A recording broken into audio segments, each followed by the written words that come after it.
Hello everyone. स्वागत है आप सभी का आपके अपने पेरे YouTube channel SSC study exam में। सो दोस्तों, हमने जो आईसीआर टेक्नीशियन T1 की पोस्ट आई है, सो उसके लिए जो जनरल नॉलेज के 25 क्वेश्चन पूछे जाएंगे, उसके लिए हमने जो प्रीवियस एग्ज़ाम में क्वेश्चन पूछे गए हैं, सो उससे रिलेटेड हम वीडियो लेकर आए हैं। ये जनरल नॉलेज का पार्ट 1 होगा गाइज। सो क्वेश्चन एक ही का इम्पॉर्टेंट है और आपने इसका टेस्ट लगा के देखना है इसके आपके कितने जो सही होते हैं। करेक्ट आंसर आपने कमेंट बॉक्स में आपने कमेंट करना है, ठीक है। और इसके लिए आपको 3 सेकंड दिए जाएंगे, उसके बाद हम इसका आंसर बता दिया करेंगे। आओ हम क्लास को स्टार्ट करते हैं। फर्स्ट क्वेश्चन है गाइस, देखो, भारतीय अर्थव्यवस्था में क्षेत्रों में सार्वजनिक तथा निजी में किस आधार पर वर्गीकृत किया जाता है। और क्वेश्चन गाइस इंग्लिश में भी दिया हुआ है। ये हमारे सामने 4 ऑप्शंस दिए हैं। इन 4 ऑप्शंस में बताना है कौन सा राइट आंसर होएगा। सो गाइस, इसका राइट आंसर है ownership of enterprises. Option number 1 right है, उपक्रमों पर स्वामित्व। ठीक है गाइस। सो ये क्वेश्चन प्रीवियस एग्जाम में पूछे गए हैं, सो जो कि 25 क्वेश्चन हम डिस्कस करेंगे। ठीक है, इनको अच्छी तरह देख लेना क्योंकि ये एग्रीकल्चर और अर्थव्यवस्था से रिलेटेड क्वेश्चन है जो कि एग्जाम के लिए बहुत ही इंपॉर्टेंट बन जाते हैं। ठीक है। सो अर्थव्यवस्था में क्षेत्रों के सार्वजनिक तथा निजी में किस आधार पर वर्गीकृत किया जाता है। सो उपक्रमों पर स्वामित्व यानी कि ownership of enterprise. Option number A right answer. बढ़ते हैं नेक्स्ट क्वेश्चन की ओर। नेक्स्ट क्वेश्चन है, भारत में कृषि आय को मापने के लिए किस पद्धति का प्रयोग किया जाता है। मोस्ट इंपॉर्टेंट क्वेश्चन है ये। भारत में कृषि आय को मापने के लिए किस पद्धति का प्रयोग किया जाता है। हम आपके सामने ऑप्शंस रख रहे हैं। ये हमारे सामने ऑप्शंस हैं, आप रीड कर सकते हैं इनको।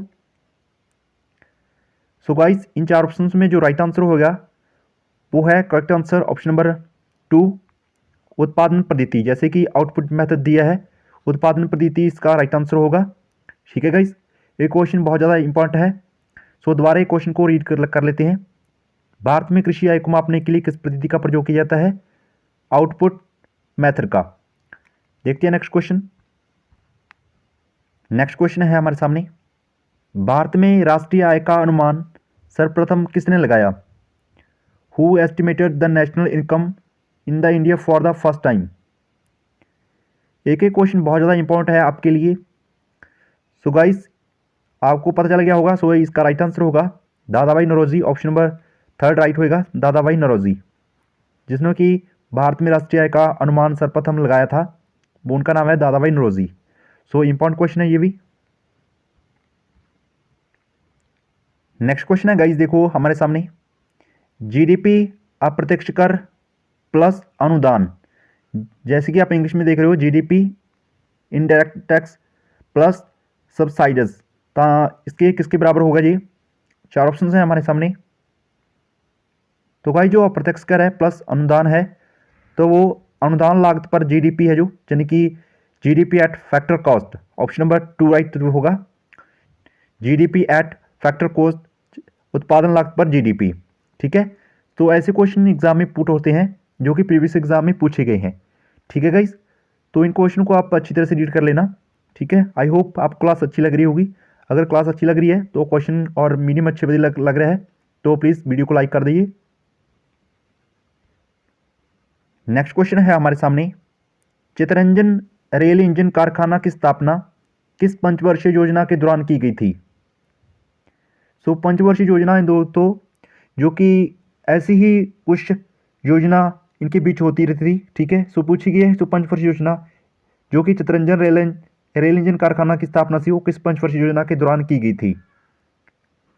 तो ये की गई थी दोस्तों सो फर्स्ट में। ठीक है। So right answer option number 4 first में की गई थी। सो क्वेश्चन इंपॉर्टेंट है ये भी, तो याद रखना है। फर्स्ट, पहली बार पहली योजना में की गई थी चितरंजन रेल इंजन कारखाना की स्थापना। नेक्स्ट क्वेश्चन है हमारे सामने, हस्तक्षेप नीति का अर्थ क्या है। What is the meaning of laissez faire policy. So laissez faire policy का इसका मीनिंग क्या है। 4 ऑप्शन हैं हमारे सामने। सो वीडियो को पॉज करके आप आंसर गैस कर सकते हो। सो गाइस, इसका राइट आंसर होगा option number 3, withdrawal of some restrictions, यानी कि कुछ प्रतिबंधों का हट जाना। ठीक है, तो इसलिए हमने जो आंसर है वो हिंदी में भी दिए हैं ताकि आपको अच्छी से समझा सके। कुछ प्रतिबंधों का हट जाना है जो कि अहद नीति का अर्थ बताया गया है, लेस इज फेयर पॉलिसी। ठीक है guys, so option number third right answer होगा इसका। नेक्स्ट क्वेश्चन है, नगर निगम का अध्यक्ष कौन होता है? म्यूनिसिपल कॉरपोरेशंस का हेड है जो, वो कौन होता है? ऑप्शन है हमारे सामने, देखो, प्राइम मिनिस्टर, सरपंच, गवर्नर या फिर मेयर। सो इसमें राइट आंसर होगा गाइस ऑप्शन नंबर 4 मेयर, जिसे कि महापौर कहा जाता है। So option number 4 is the right answer. ठीक है, सो ऑप्शन 4 राइट होगा। नगर निगम का अध्यक्ष कौन होता है? So right answer option number 4 महापौर, यानी कि मेयर आप कह सकते हैं इंग्लिश में। नेक्स्ट क्वेश्चन है, कौन सी सरकार महिलाओं तथा पुरुषों को समान अधिकार तथा अवसर देने में विश्वास रखती है? नारीवादी है, धर्मनिरपेक्षतावादी है, जातिवादी है या फिर सांप्रदायिक है? कौन सी सरकार है जो महिलाओं तथा पुरुषों को समान अधिकार तथा अवसर देने में विश्वास रखती है? तो दोस्तों वो है फेमिनिस्ट, नारीवादी। Option number A right answer. नारीवादी है जो कि नारीवादी सरकार महिलाओं तथा पुरुषों को समान अधिकार देने में अवसर में विश्वास रखती है। ठीक है गाइस, एक एक क्वेश्चन बहुत ज़्यादा इंपॉर्टेंट होएगा आपके लिए, सो अच्छे से इस टेस्ट को देना। नेक्स्ट क्वेश्चन, राष्ट्रपति पद में रिक्ति की स्थिति में उपराष्ट्रपति अधिकतम कितनी अवधि के लिए राष्ट्रपति के तौर पर कार्य कर सकता है? जैसे कि जिस क्वेश्चन में समझाया गया है कि जैसे कि राष्ट्रपति होता है, ठीक है, उसकी जो पद होता है, अगर उसकी स्थान पर उपराष्ट्रपति काम करना करता है, जो कि राष्ट्रपति का पद खाली हो जाता है, तो उस स्थिति में जो कि उसकी अवधि है, ठीक है, तो राष्ट्रपति के तौर पर वो कार्य कितने दिनों के लिए कर सकता है? तो कितने मंथ हैं या फिर ईयर हैं, ये ऑप्शन में हमें दिए गए हैं। तो जो उपराष्ट्रपति है गाइस, वो राष्ट्रपति के तौर पर कम से कम 6 मंथ तक कार्य कर सकता है। ठीक है, उसके बाद राष्ट्रपति की जो नियुक्ति है वो कर लेनी जरूरी है। ठीक है, 6 month option number 2 right answer होगा। नेक्स्ट क्वेश्चन, वर्तमान में भारतीय संविधान में कितनी भाषाओं को मान्यता प्राप्त है? बिल्कुल इजी क्वेश्चन है, आप सभी को आता ही होगा। ठीक है, कितनी है? 22 22 भाषाएं हैं। Option number 4 right answer. 22 भाषाएं वर्तमान में भारतीय संविधान में कितनी है? 22 भाषाएं हैं। 12 अनुसूची हैं। ठीक है, और 395 अनुच्छेद हैं, जैसे कि पहले की तरह बताया गया है, लेकिन अभी तो बहुत अपडेट हो चुका है। लगभग 495 के अनुच्छेद जो हो गए हैं। ठीक है, नेक्स्ट क्वेश्चन, निम्नलिखित में से कौन भारत के राष्ट्रपति द्वारा नियुक्त नहीं किया जाता? देखिए, भारत के राष्ट्रपति की किसके जो राष्ट्रपति द्वारा नियुक्त नहीं किया जा सकता? सर्वोच्च न्यायालय के न्यायाधीश, जज ऑफ सुप्रीम कोर्ट, ये नियुक्त किए जा सकते हैं। भारत के न्यायमूर्ति ये भी नियुक्त करते हैं। भारत के मुख्य न्यायाधीश ये भी, तो राष्ट्रपति द्वारा नियुक्त नहीं किया जाता भारत के उपराष्ट्रपति को। Option number A right answer होगा। ठीक है, वाइस प्रेसिडेंट ऑफ इंडिया, जो कि भारत के राष्ट्रपति द्वारा नियुक्त नहीं किया जाता। ठीक है गाइस, नेक्स्ट क्वेश्चन, निम्नलिखित में से किस अनुच्छेद में इंडिया को भारतद्वीप कहा गया है? कौन सा आर्टिकल है जिसमें कि इंडिया को भारतद्वीप कहा गया है? तो वो है आर्टिकल 1, अनुच्छेद 1 है। Option number A right answer. Article 1 यानी कि अनुच्छेद 1 में इंडिया को भारत कहा गया है।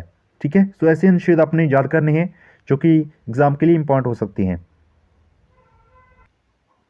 नेक्स्ट क्वेश्चन है हमारे सामने, निम्नलिखित में से कौन सा न्यायिक आदेश उच्चतर न्यायालय एक निम्नतर न्यायालय को जारी करता है? निम्नलिखित में से कौन सा न्यायिक आदेश है जो उच्चतर न्यायालय एक निम्नतर न्यायालय को जारी कर सकता है? तो कौन सा है वो है प्रोहिबिशंस, यानी कि प्रतिषेध। Option number 3 right answer. Prohibitions Hindi में कहते हैं प्रतिषेध। ठीक है गाइज, आई होप आपको ये सारे क्वेश्चन अच्छी तरह समझ आ रहे होंगे। ठीक है, और वीडियो भी अच्छी लग रही होगी आपको। देखते हैं नेक्स्ट क्वेश्चन। नेक्स्ट क्वेश्चन है हमारे सामने, the loyal Mohammedans of India निम्नलिखित में से किसका एक समाचार पत्र था? The loyal Mohammedans of India निम्नलिखित में से किसका एक समाचार पत्र था? सो गाइस ये समाचार पत्र था सैयद अहमद खान का। Option number 4 right answer Syed Ahmed Khan का था। ठीक है, the loyal Mohammedans of India. ठीक है, एक समाचार पत्र था किसका? सैयद अहमद खान का। नेक्स्ट क्वेश्चन है अभिनव भारत संस्था की स्थापना निम्नलिखित में से किसने की थी? सो अभिनव भारत है जो, ठीक है, उस संस्था की स्थापना इन्होंने से ऑप्शंस में किसने की थी? अभिनव भारत। सो ऑप्शन नंबर कौन सा राइट होएगा? ऑप्शन नंबर 3 राइट होएगा, विनायक दामोदर सावरकर। ठीक है गाइस, सो इन्होंने ही अभिनव भारत सोसाइटी जो की स्थापना इन्होंने की थी, विनायक दामोदर सावरकर। ठीक है, आई होप समझ लग गया होगा क्वेश्चन आपको। देखते हैं next question. Next question, Panipat की प्रथम लड़ाई किन दो सेनाओं के बीच लड़ी गई थी? पानीपत का जो प्रथम युद्ध था, ठीक है, वो सभी को पता ही है 1526 ईस्वी में हुआ था। ठीक है, और ये पूछा गया है किन दो सेनाओं के बीच लड़ा गया था जी। बिल्कुल इजी क्वेश्चन है, बाबर तथा लोधी साम्राज्य के बीच। ऑप्शन नंबर ए बिल्कुल राइट आंसर है, बाबर एंड लोधी एम्पायर। ठीक है गाइस, नेक्स्ट क्वेश्चन है हमारे सामने, निम्नलिखित ऐतिहासिक घटनाओं को उनके कालक्रमानुसार व्यवस्थित करें। सो ये आगे पीछे दी हुई हैं, सो इनको हम सही क्रम में दिए हैं। ये हमारे सामने ऑप्शन दिए हैं। देखिए हमारे सामने जो चंपारण सत्याग्रह है ये कब हुआ था? ये हुआ था 10 अप्रैल 1916 में। 1916 में हुआ था चंपारण सत्याग्रह। बंगाल विभाजन कब हुआ था? 1905 में हुआ था। जलियांवाला बाग हत्याकांड कब हुआ था? 1919 में हुआ था। तो इन्हें पूछा है ऐतिहासिक घटनाओं को उनके कालक्रम के अनुसार लगाइए। पहले हुआ था बंगाल विभाजन 1905, यानी कि सो हमारा ये लग रहा है। ठीक है, उसके बाद हुआ था 1916 चंपारण सत्याग्रह, ये भी ठीक है। फिर जलियांवाला बाग हत्याकांड 1919 में, 3rd नंबर। हाँ, ऑप्शन नंबर 3rd राइट होगा। ठीक है, सो इनने पूछा था कि उनके कालक्रम के अनुसार लगाना है। ठीक है, ऐसे आपको क्वेश्चन एग्जाम में पूछे जा सकते हैं। ठीक है, ऐसे लगाने हैं आपने। So option number 3rd right होगा। नेक्स्ट क्वेश्चन है, निम्नलिखित में से कौन सी सभ्यता अपने नगर नियोजन के लिए प्रसिद्ध है? सो नगर नियोजन के लिए कौन सी सभ्यता है जो प्रसिद्ध है? सो बहुत फेमस है इंडस वैली सिविलाइजेशंस, सिंधु घाटी की सभ्यता जिसे कहते हैं हम। ऑप्शन नंबर ए बिल्कुल राइट आंसर है इसका, इंडस वैली सिविलाइजेशंस सिंधु घाटी की सभ्यता है जो अपने नगर नियोजन के लिए प्रसिद्ध है। ठीक है, नेक्स्ट क्वेश्चन, निम्नलिखित में से कौन कुओं से सिंचाई के लिए उपयुक्त है? कुओं से सिंचाई के लिए इनमें से कौन जो उपयुक्त है? सो गाइस वीडियो को पॉज करके आप इसको जो अपने ऑप्शंस हैं रीड कर सकते हैं इनको।